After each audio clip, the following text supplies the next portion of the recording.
Hey everyone, thanks for joining us again. This is just intended as a short technique video, if there is such a thing as short videos with me, as you all love, of the layout that we're sharing today. For those of you who joined VIP, you had the choice of either getting a layout kit or a card kit, and if you also purchased the qualifying order, then you had the option to get both.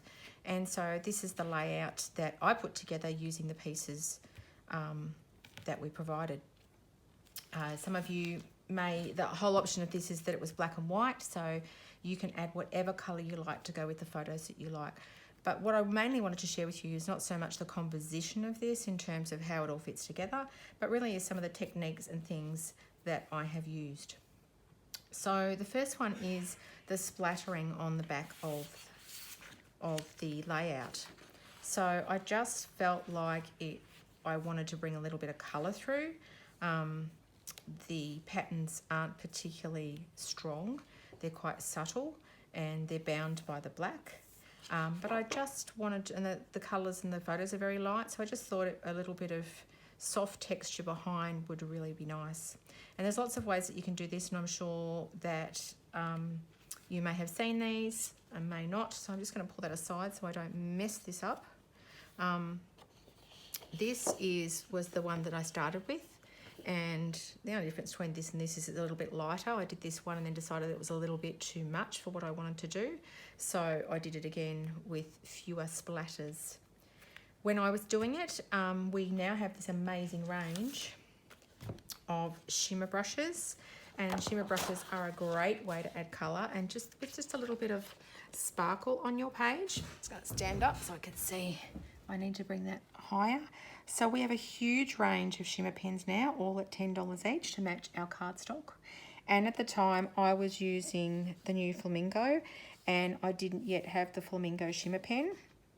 I think I had the Peacock, but I decided that I would just use the inks that I had. So, because that's another way that you can do that. And so what I used was the water brush. So this is in the annual catalogue on page 71.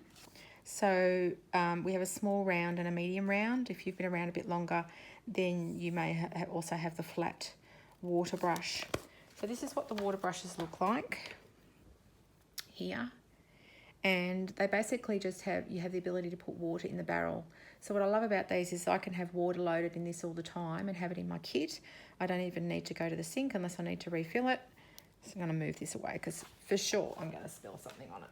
Let's just put some black down here so you can see.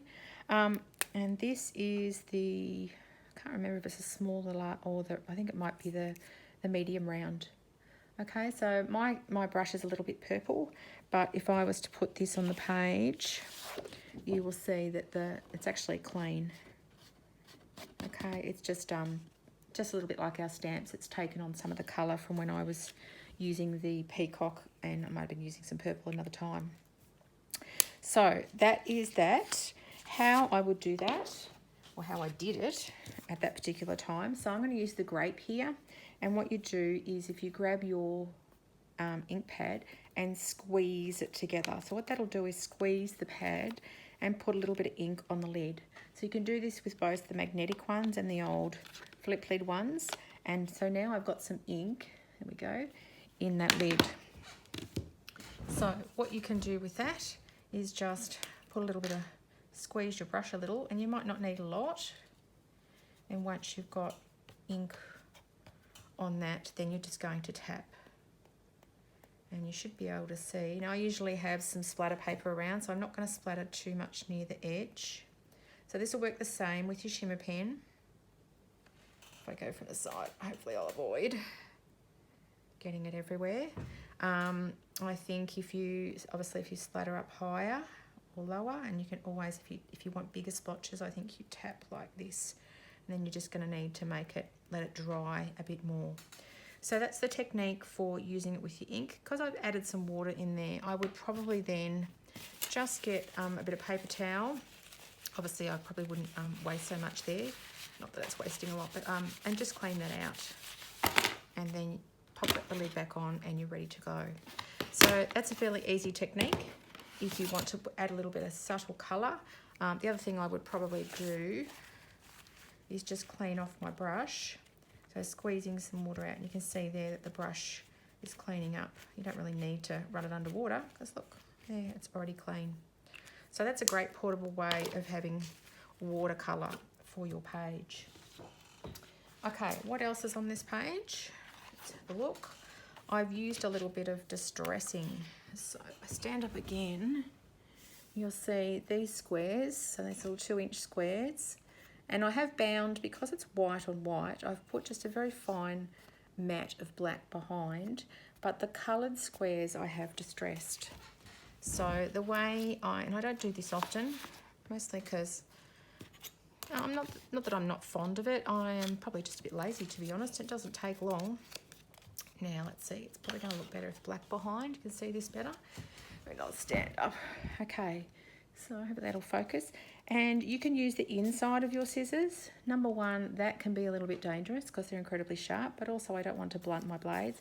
So the best way I found is just using the outside. You see how that's creating the white line on the outside, because basically it's opening up the core of our cardstock, and you can really rough it about, or you can just do a little bit, because basically then, if I go over to black cardstock, you'll see the white core is opening up, and that's what you'll see when it's against a darker colour.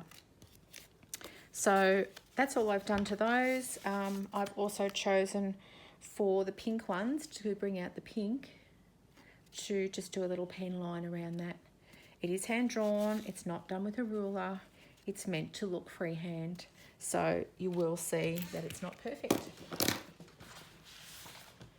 So let me see, they're the main techniques on this page. The splatter on the background, which you can do with either ink or with some of the new wonderful shimmer pens. The distressing around the edge. You could threes, so 3 colours together, always an odd number, looks best. And when I matte a light colour, when I've got it on a light colour, I tend to do it fairly narrow, sometimes 1/8 of an inch. Sometimes I'll do, so say if this is 4 inches, I might do that one 4 3/8. So that'll give me like 1.5/8 or 3/16. So those numbers are starting to blur your eyes. Do it by eye.